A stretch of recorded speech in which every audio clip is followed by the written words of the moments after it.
Well, I would normally say happy whatever the hell day it was, in this case being Wednesday. But as you saw by the what should have been a Tim Dell salute at the beginning of the show, a guy who I just watched wrestle a few weeks ago, Jay Briscoe, at the age of 38, was killed in a car accident today in Delaware. For those of you who are not hardcore wrestling fans, Jay Briscoe was one half of arguably one of the greatest tag teams in the last 25 to 30 years. Him and his brother Mark were 13-time Ring of Honor World Tag Team Champions. Um, I'll just list a lot of his accomplishments right here. I mean, he won the IWGB Championship, the Never Openweight Tag Team Championship, the Impact Tag Team Championship, Ring of Honor Tag Team Championship, 13 times. He was Ring of Honor World Champion twice. He was actually, if you watch or are aware of Ring of Honor wrestling, he was actually the first match in Ring of Honor.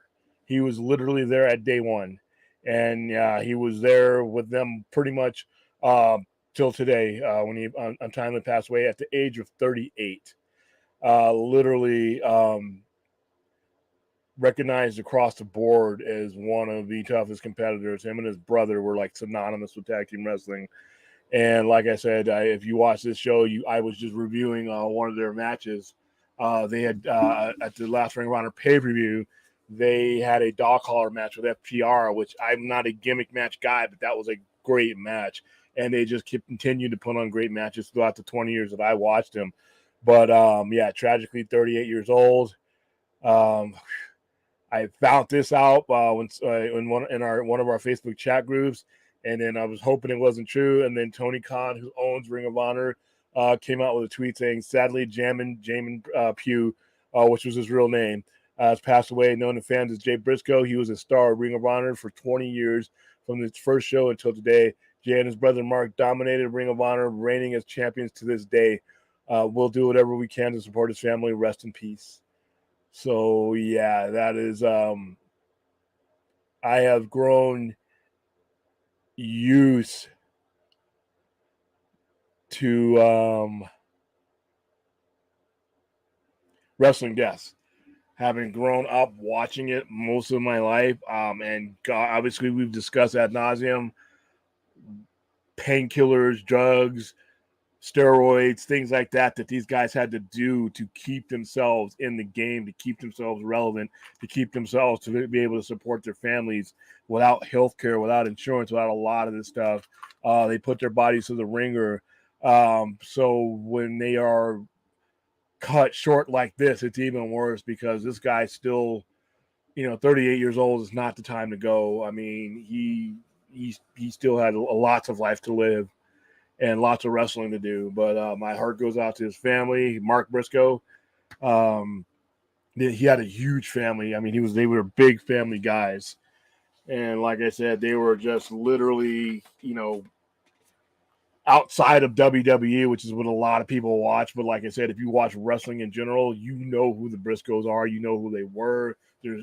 If you watched enough independent wrestling, they were all over the independent scene. But like I said, it was like a gut punch this afternoon when I found that out. It's just, this year is becoming like 2016 was, but it's just being cut that short. It doesn't matter whether you're 99 or 38 or 20 or 40. It can go like that. And that's why I say when we talk about this pop culture stuff, when we talk about these comic book characters and these TV shows and these franchises, before you get to the point where you're going to go to the missile silo and turn the key and go DEFCON 4, remember where it is. It's entertainment. I mean, it's entertainment. When I have to open up the show, like that shows you where in life what we talk about is. We shouldn't be blocking people on Twitter over stupid shit. We shouldn't be muting people. We shouldn't be, creating streams about hate. I mean, literally, we should keep it entertainment because, like I said, any one of us could be the headline like this. You know what? Like, and it just sucks. Like, and the art form that I watch a lot of seems to pile up But in this case, it had nothing to do with anything in the ring. It had nothing to do with any type of painkillers. So for him to survive a 20-year career, be wrestling since he was a teenager and not get caught up on all that and then have his life taken like this is a tragedy. So, all right. Well, rest in peace, Jay Briscoe. And I can't say anymore. I mean, like I said, I appreciated the guy while he was alive, while he was, doing his craft. So it's not like one of those, wow, damn, I didn't really appreciate what was going on until he's gone. No, I appreciated every minute that Jay Briscoe, and I got a chance to watch him up to including weeks ago when he wrestled one of the best matches of the year, him and his brother going against FTR. So take stock. I always say, take stock in everything and everyone around you. All these other things aren't that serious. All right, guys. All right. So let's go ahead and say hi to the chat. So we'll just get right off because this is a Midnight Express, so there's no real structure here. It's just me running my mouth and me listening to you guys. All right. So before I get to Fourth 1000's commentary, I have never, and I will probably never, watch or play the Last of Us video games. Nothing against it. I'm just not a video game guy. I don't have a lot of time to get enthralled and all that stuff, and I have an addictive personality. So the odds of me watching The Last of Us or caring about the source material are nil. That being said, I watched that show the other night, and like I said, we're going to do our spoiler review. We just haven't been able to line our schedules.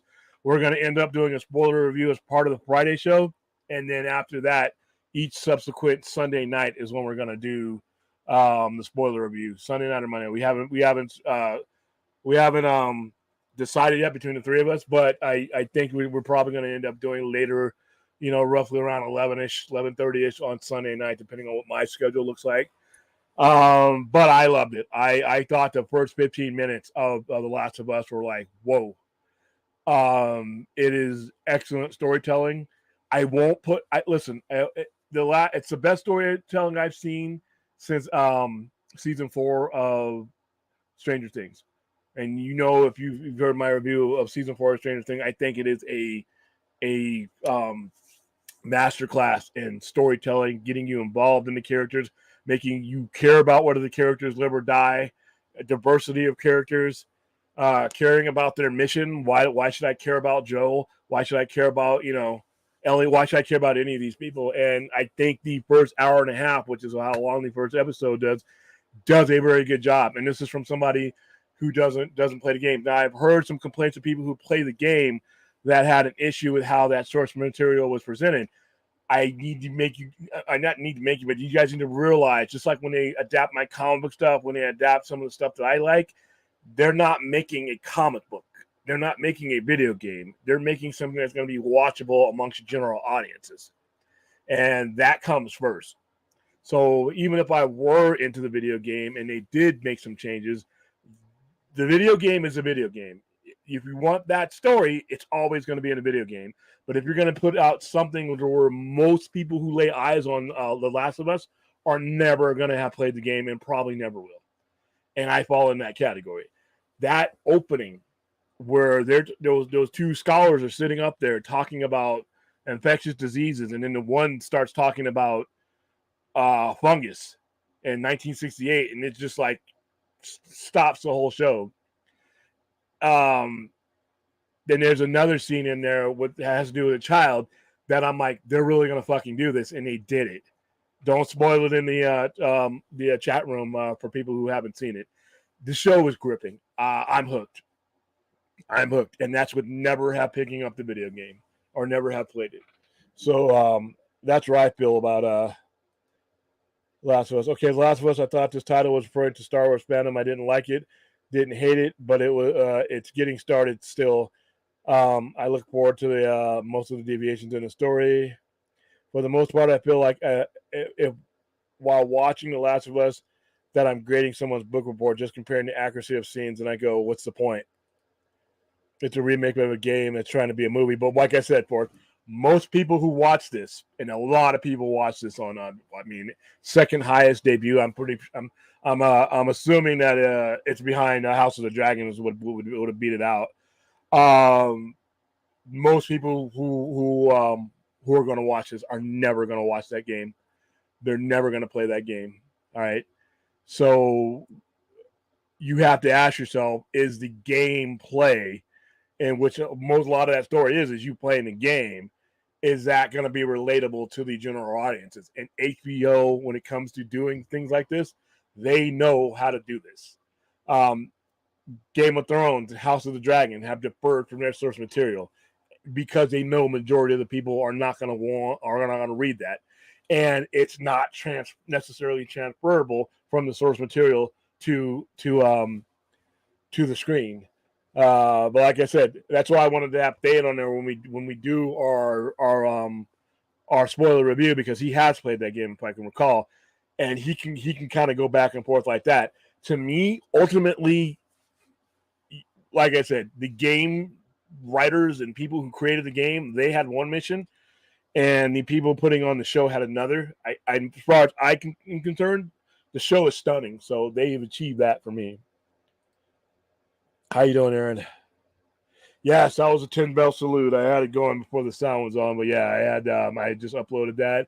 I hope I do fewer and fewer of those. The only times I want to really do 10-bell salutes is when a wrestler dies of old age. All right, I don't mind doing 10 if they've lived a great long life. Then it doesn't hurt as much to do a 10-bell salute for somebody who's in their 80s and 90s, and has lived a full life and enjoyed their kids, their grandkids, and everything, and they're ready to go. But when it's 38 years old, when it's 40 years old, when it's 30-something years old, when it's 50 years old, 60 years old, it gets tougher and tougher as you get, younger down the line. And unfortunately, though, there's no way in hell that as a hardcore person who knew not only as a wrestling fan, but respects what these guys put themselves through, that I could to go, in the show without recognizing Jay Briscoe's passing. How you doing, Vince? Daniel's going on.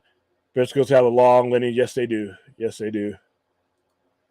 The Funks and Von Erich's wrestling lines die out. I know there are, you had 3 suicides in the Von Erich family. I don't believe any of the Von Erichs are wrestling. I think they're surviving. I think there may be one surviving brother, and he's not a wrestler. Funk is still alive, but I don't recall if he has anyone wrestling. But remember, a lot of these guys wrestle under different names. Like, okay, say for instance, Bray Wyatt is Mike Rotunda's son. His last name was Rotunda, but a lot of people didn't know that. Bo Dallas, that's Mike Rotunda's son. So you have a lot of guys that are wrestling out that wrestle under a different name. I do not think that Terry Funk has any family currently wrestling. Some of these guys are become multi-generational stuff, and they pass it on. Some of them say we don't want you in this, because they know what they've been through. All right, so let's see family when it comes to Terry Funk. They just took a picture of him the other day. All right, they have $2. Station Bradley's, Harry Vicky's,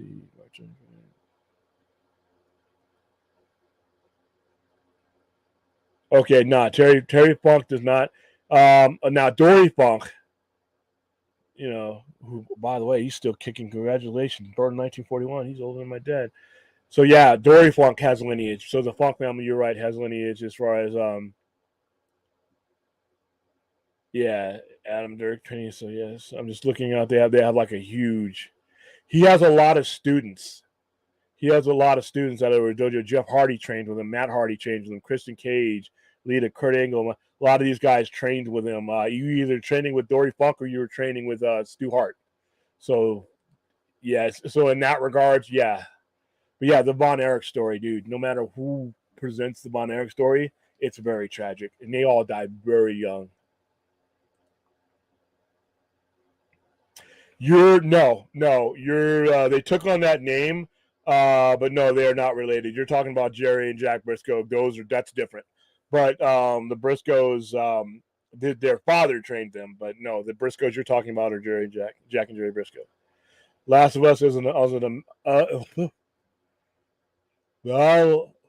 it The Last of Us or Last of Us? Okay, I've been thinking The Last of Us is an amazing start. As someone who has been playing the game from the beginning, it's everything we wanted. Yeah, see, Silent, I'm hearing it all over too. That's the cool thing about when we watch this stuff. I saw some guy on Twitter that said he hated it. I don't know why. I don't know how you could hate something like that. And I know some people who played the games who do love it. And I know some people who played the games that are like, it's blasphemy. And I'm like, I can't really chime in because I've never played the game and I'm probably not going to. But as a fan of good storytelling, dude, the first 15 minutes, I was gripped. And I was like, dude, this is a long ass episode, an hour and a half. I don't know. I was gripped. And when it ended, I didn't realize that it was over. I mean, I didn't realize that the end was creeping up on me.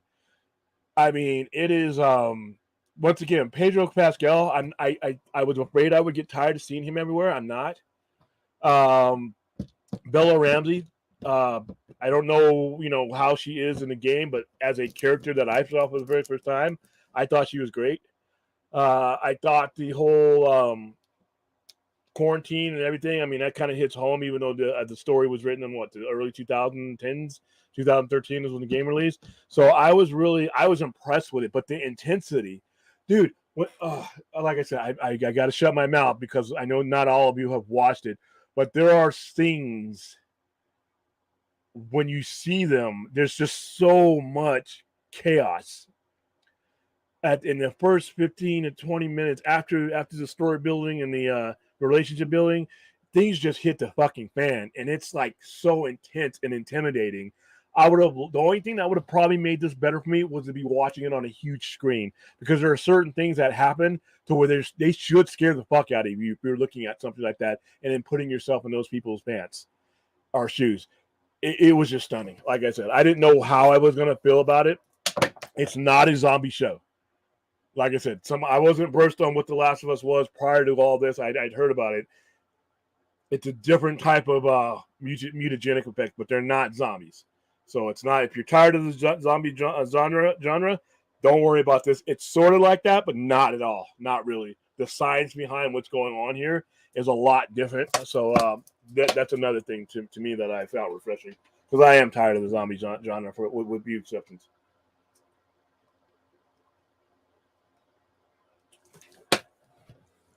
All right.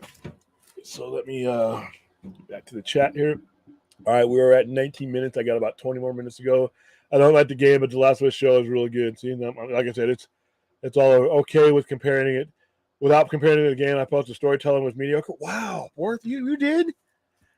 Man, I was like, I sat here and watched it on this screen because I was working on other stuff. A lot of times I can work on other stuff and tap stuff in the peripheral. I couldn't with Last of Us. I'm like, I gotta get out of these other screens. But like I said, it's all subjective. It's all subjective. I felt like The Last of Us, things happen after the outbreak, is the weakest. They don't establish fire by the Firefly War. Not that well decides. I think that I had the feeling. I mean, they brought it to the forefront. I had the feeling that a lot of this show is going to be told in flashbacks, and they're going to explain that to you. But even though you had an hour and a half, you didn't want to really, like I said, for a guy like me who's just getting into it, there's a lot of information that I had to find out that a little bit later. But you don't want to blitz everyone. I mean, outright. I mean, you can, but a lot of shows fail that way because then they don't pace their story. How many episodes we got of this? 8 episodes. I would rather them pace these things that you're asking for over the course of time than just blitz me with them, because I'm like, well, I think that would have taken away from the chaos of certain scenes, like I said, without going into it. All right, The Last of Us was amazing. Looking forward to the upcoming episodes. I certainly on The Last of Us ride. Yeah, like I said, I'm on it. Like I said, HBO, it's just another hit for HBO. They know how to do this Sunday night shit. They just know how to do it. All right, that opening reminded me of Watchmen's opening, and I Am Legends opening. Better than the I Am Legends opening. Legends opening, because like I said, the relationship building that was in this I thought was better. I thought I Am Legends relationships got better and had the meanings of them as he was alone got better doing the movie, but not necessarily at the beginning. That opening did remind me of Watchmen. You are right, because I remember when they're watching the McLaughlin group, and the comedian was watching that, and so yeah, and you know what? That might be what I liked about it, but it just got scary. And then you see everybody sitting on the panel, the interviewer and the other guy looking at him like, holy shit, that got scary. So I really enjoyed it. Last of Us game is mostly in-game cinematics that act like a movie. You can watch it. I heard about that. I heard about that on John Campion's show too, because he said that those were excellent, and I haven't done that yet. So, hey Thomas, what's going on, man? Great hearing and seeing you again. This is Remo, the TARDIS painter. Moved away 7 years back. Glad you're doing well. Where are you, man? When you coming to Vegas to visit me? I miss you. I do remember you, man. That was back in the height of our Doctor Who days. Alex, I don't want to fuck up your name. Nishikawa. Alex Nishikawa. Legit co-creator of the game, is also a writer on the show. He said exactly what you said. The show had to change some dynamics because what works in the game doesn't actually work in the cinematic show. Yeah, and like I said, I can appreciate that because there are things that I love in comic book lore that I know have to be changed because not everybody's a comic book geek. And like I said, this is HBO's done this 3 times now that I can remember, because you have Game of Thrones, which is based on books. You have House of Dragons, which is based on books loosely, and then you had this. And like I said, this was like, just as somebody who's into Big Bang type of stuff. I mean, stuff blowing up, but not just blowing up for any reason. Like I said, without spoiling, how can I say this without fucking this up? There's a certain scene where something happens right at the beginning, and I'm like, wow, this pace is blinding, and then it slows down. After the chaos of the initial outbreak, then things slow down, and then, like I said, it starts to do the groundbreaking, which I loved. I mean, like I said, I understand why some people may not be into it, but this geek was into it. Clint, it feels like there's not a lot going. Look, there's not going to be a conclusion to this series. Kind of Walking Dead series. If it just goes on and on, then I don't know. Walking Dead was pretty successful. I mean, I didn't like The Walking Dead after the third or fourth season, but a lot of people kept watching it. They kept it. I thought it lasted too long. Well, the premise of The Last of Us, I do know without spoiling for anybody, is the girl is. I mean, this is not going to spoil it for you. The girl has shown immunity to the outbreak, and the whole mission is to get her somewhere where they can use her blood, to develop a vaccine to put it into all this. So that is the point right there. Now, I don't know how. I know people say that it ends a certain way in the game, but I've also heard that they're not necessarily going to do it that way. The game is the game, and the story that they're telling on HBO is the story that they're telling on HBO.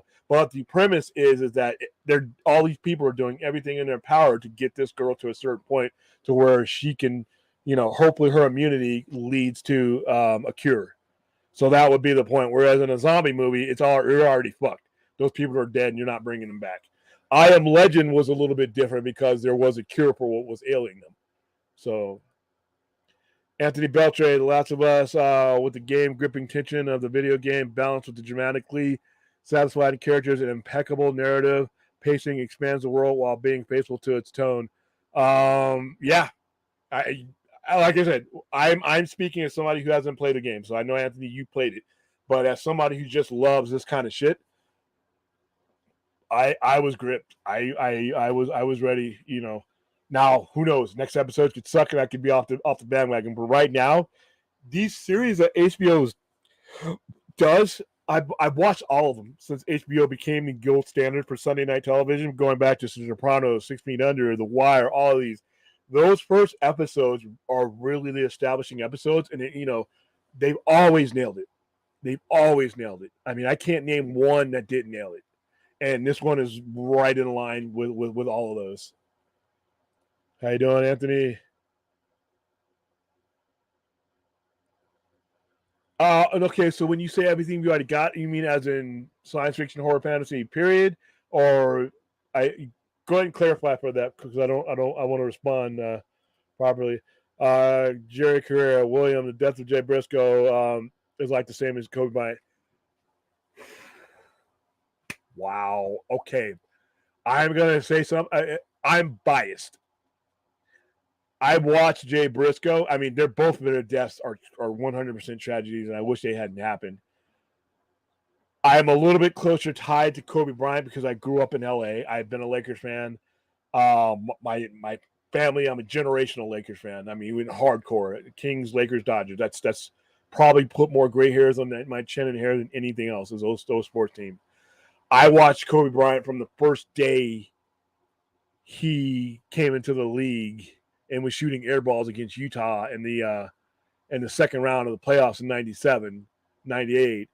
I watched him and Shaq go all getting swept by Utah, getting beat by San Antonio, and forming into one of the most devastating duels in that three-peat when from 2000 to 2002.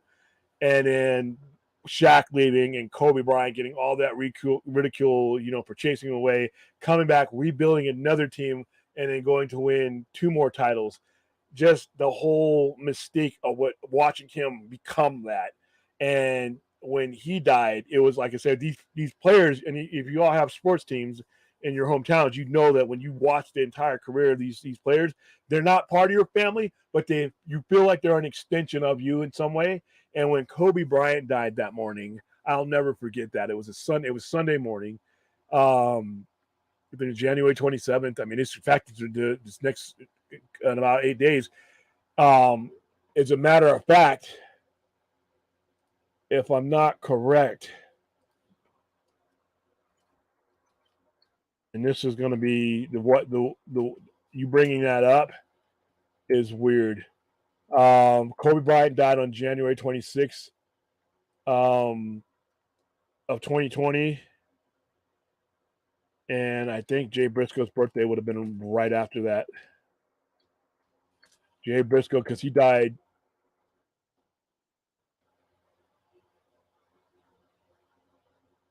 Yes, Jay Briscoe. Jay Briscoe died on January 25th. He died the day before, so it's just, or he was born the day before Kobe Bryant would have, would passed away. Kobe Bryant, like I said, just being in the LA TV market, everything was just devastating.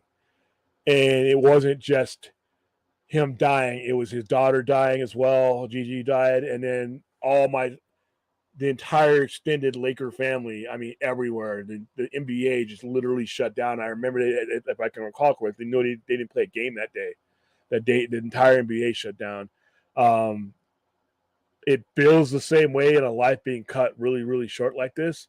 I'd have to give that to you. I was a little bit more connected, even though I watched Jay Briscoe, Kobe Bryant. Like I said, I bleed purple and gold. So that one hit me like just destroyed me. I don't cry a lot. I don't recall crying that way, but this blanket of grief that was around the entire NBA, the entire world that day. Jay Briscoe's life means no less than Kobe Bryant's, but I just remember that feeling of dread that day. And then right after that, the world ended with COVID. So, as someone who's played the game multiple times over, there's just enough difference to make things interesting while still staying true to the source material. I love it. Cool. See, like I said, I'm just kidding. Nobody's wrong here, by the way. It's just weird because we all watch the same thing, but we all have legitimate differing opinions. Since games are already movies, it almost feels pointless in making the movie unless you never played it. Once again, the vast majority of people have never played this game. Some of them might play it now because they'll probably realize that it's a video game just from watching the postscripts. But the majority of the people, the millions and millions and millions of people who watch this on Sunday night and are going to watch it throughout, have never played the video games.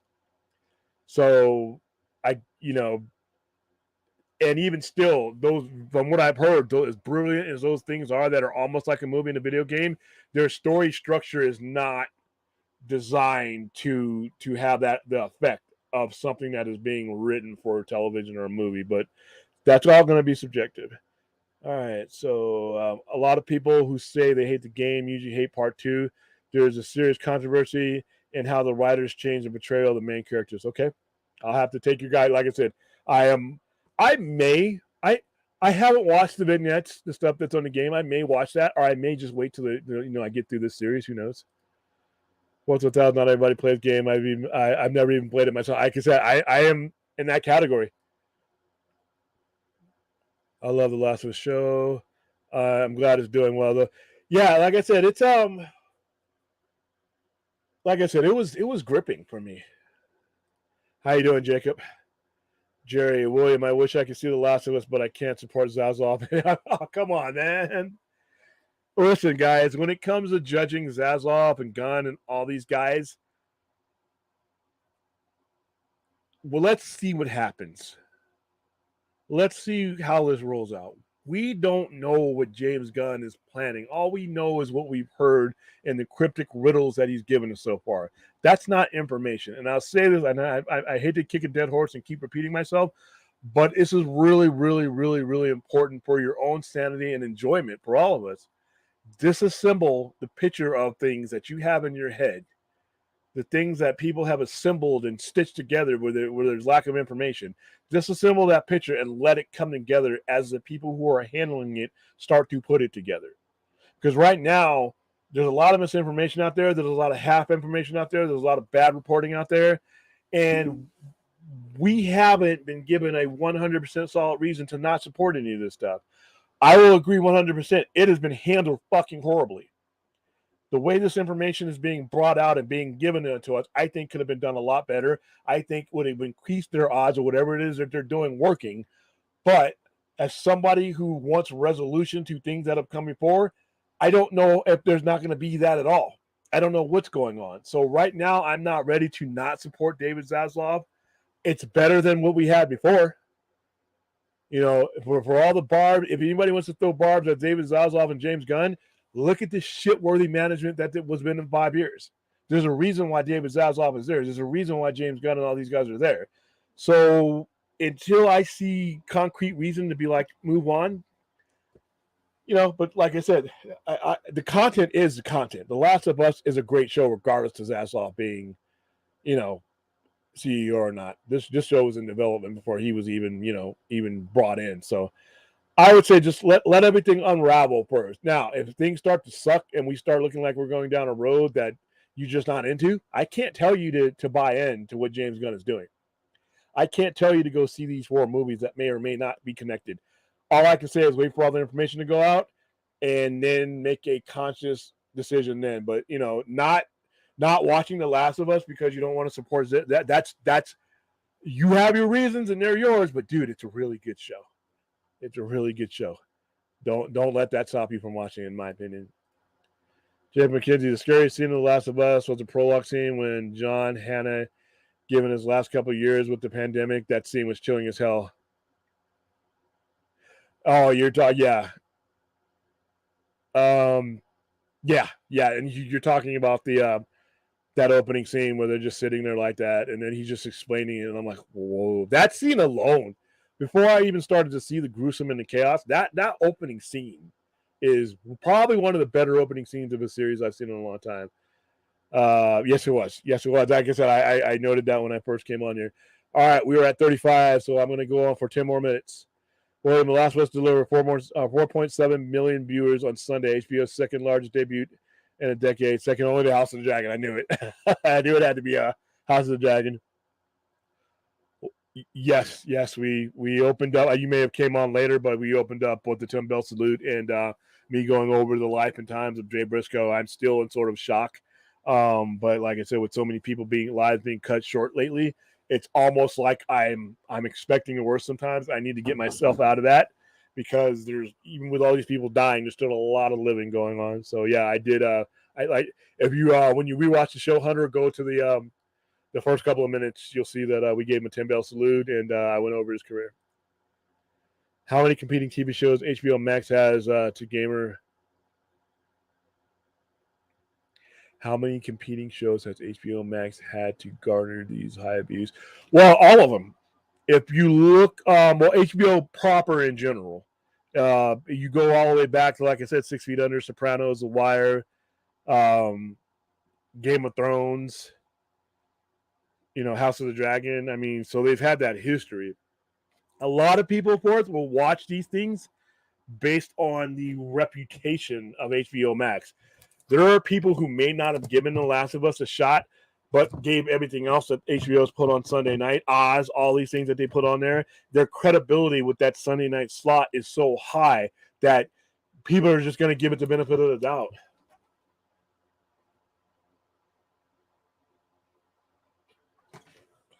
Getting dry. All right, got about 8 more minutes to go. Eat my tacos. Anyone remember 20? Yeah, I do. Wasn't a big fan of that one, but at that time, that's when all the zombie stuff was really starting to get to me. Okay, Wild Last of Us Part 3. For you gamers out there you go. Yes, 28 Days was awesome, but there was supposed to be a new one coming out by Danny Boyle. All right. Even Carnival. Oh, wow, I forgot Carnival and Deadwood. Some of those didn't get 7-year runs, though. I've been waiting for that sequel, although Pedro Pascal's pretty weak as Joel, and Teresa is God, ugly and douche. Wow, man, you're... By the way, I think Teresa is played by Anna Torv, who played in Fringe, and she was great in Fringe. And she played in Mindhunter. She's not ugly. She's made to look ugly there. I don't know. I think Pedro Pascal could. So, like I said, not having compared it to the show, I'm just comparing it to somebody who was watching somebody sell the experiences that he's gone through. I enjoyed it. Episode 2, in fact, it releases a Sunday with a runtime of 55 minutes. Okay, so it's a half hour shorter. Okay. I kind of wish in the future we'd get a faithful source material Resident Evil movie and live action movie or TV show. I think they try. Aren't they trying that? I thought they Welcome to Raccoon City or something like that. Or every studio looking to adapt a video game should be taking notes from me. Yeah, every studio that's adapting anything, whether it be a book. I would love to say comic books, but they fucked that up a little bit. But even still, even with all the chaos that DC's been through, still in the last 15 years, in my opinion, some of the best comic book movies have come from them. And it may be I enjoyed Peacemaker. I enjoyed Suicide Squad. So I hope they get their comic book division to the level of House of Dragon and Game of Thrones and The Last of Us. I mean, regardless of what direction they go, if they get it to that quality level, holy shit.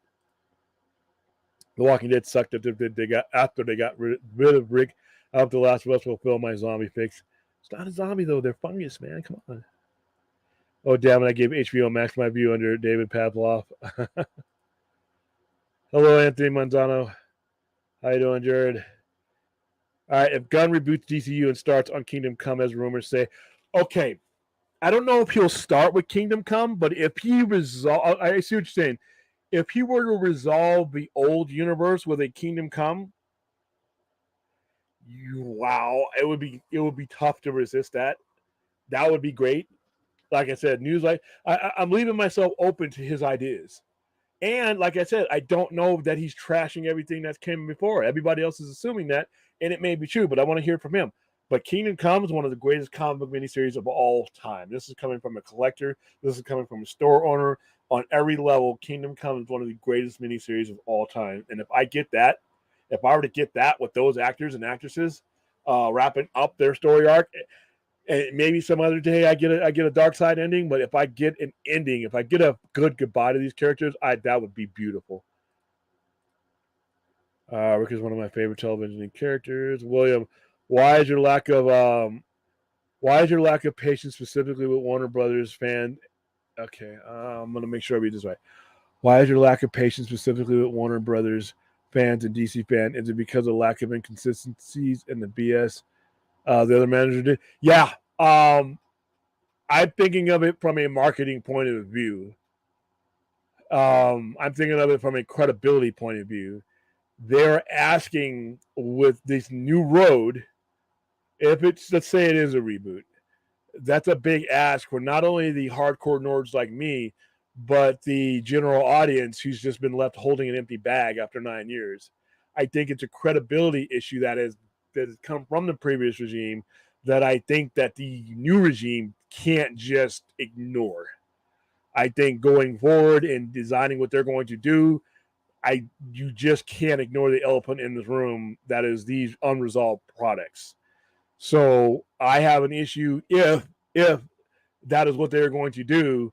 I think that they are decreasing their chances for success by not resolving what gap before. Not for any fans, not that any particular fandom is owed anything, but for the cohesiveness and integrity of their own product. They need to do these things.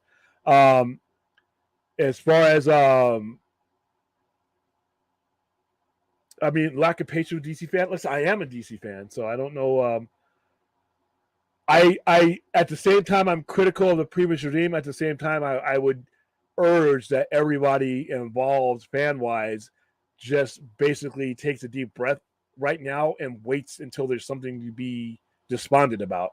Right now, we have bits and pieces of bullshit that people are trying to sew together and make into a reality. When in reality, he hasn't casted Superman yet.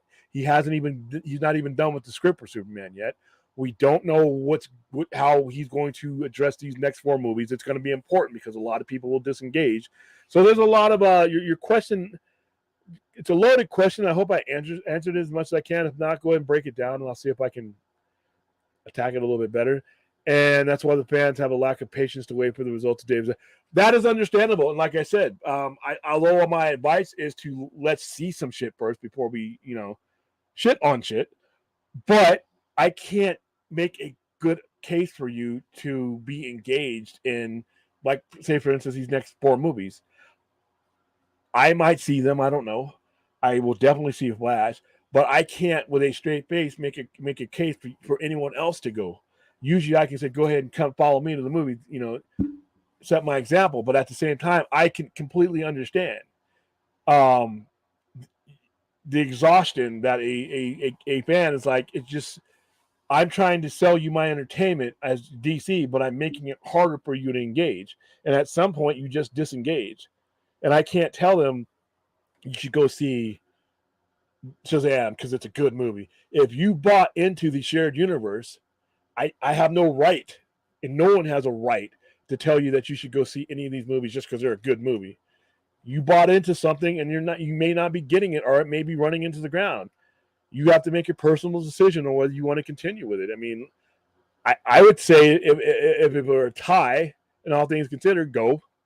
But at the same time, I can't make a good enough case for you to go blow a lot of money on movies that potentially could go nowhere just based on, well, The Godfather wasn't connected. No one knew that The Godfather was going to have sequels when they got to. The Godfather was never sold as a shared universe. Each and every one of these movies that are coming out, with the exception of Blue Beetle, and even then, was sold to you as a shared universe. Shazam even had commercials with it in there. So they put themselves in a situation to where I can't really endorse a fan to just automatically buy into what they're doing. All right, that's why I decided to get rid of him from the show. 4.7 million views is a lot for The Last of Us, considering 17 million copies of the game sold. And then more people who ever played the game. Two different genres, two different walks of life. All right, so you're talking about a one-night view that is catered towards guys like me. I'm not going to buy that game. So automatically, we're talking about two different things. 4-point views, and that's only on certain formats. You got to realize that it was on. I think it was on HBO Max exclusive, but you have different areas that haven't even put in their number. I don't know if it's going to be 17 million, but I know it was. If it's the second highest debut of the year, that puts it up there. So you can't compare the amount of people who have bought a video game to the amount of people who are going to watch a TV show. I know people who have the game and that are not going to watch the show. I know people who have watched the show that are never going to play the game. So those two numbers are exclusive. They have nothing to do with each other. My enjoyment in watching The Last of Us had nothing to do with the video game. Zero. So those people who watched it were their target audience. HBO knows that they weren't targeting the video game audience, so those numbers don't mean anything to them. They know they have a certain built-in demo, and they decided that the story, they wanted to adapt that story because they thought it was a good story to adapt. But they're not relying on the 17 million people that played the game. The majority of the people who watch the show are never going to play that game, so the numbers don't really correlate. For me, when I look at the Briscoe brothers, there's a generation versions of Heavenly Bodies because of the fact that they really didn't get the mainstream respect. They didn't get the mainstream respect because of the style of wrestling that they wrestled. The fact that they, little bit of controversial at times. They weren't really the type of actors you could put on national TV. And they made plenty of money wrestling in indies and wrestling for Ring of Honor. I mean, they made their money. They did well. They were able to, Ring of Honor, you were able to wrestle in New Japan. They were able to wrestle in Mexico, all kinds of indies that if they were the headliners, they made a lot of money. And they, at some point, they didn't want to go to certain mainstream ones because they would have had to change what made them special. And at this point in their career, they're the Briscoes. I mean, so they kind of transcend. But yeah, a lot of people don't make. There's a lot of people who probably will never end up in WWE that'll still make good money and get success somewhere else. Yeah, because major wrestling companies like WWE, AEW wouldn't sign them. Well, there was an issue. They almost got signed with AEW, but they decided not to. There was some issue that goes on. WWE, like I said, they would have had to change who they were. I don't think they wanted to do that. William, thoughts on Jay Briscoe? The whole movie series is entirely not just for me. Just the first movie. I love the first two movies. I thought this last one, it was awful. That scene between Sarah and Joel was great. Obviously, you guys.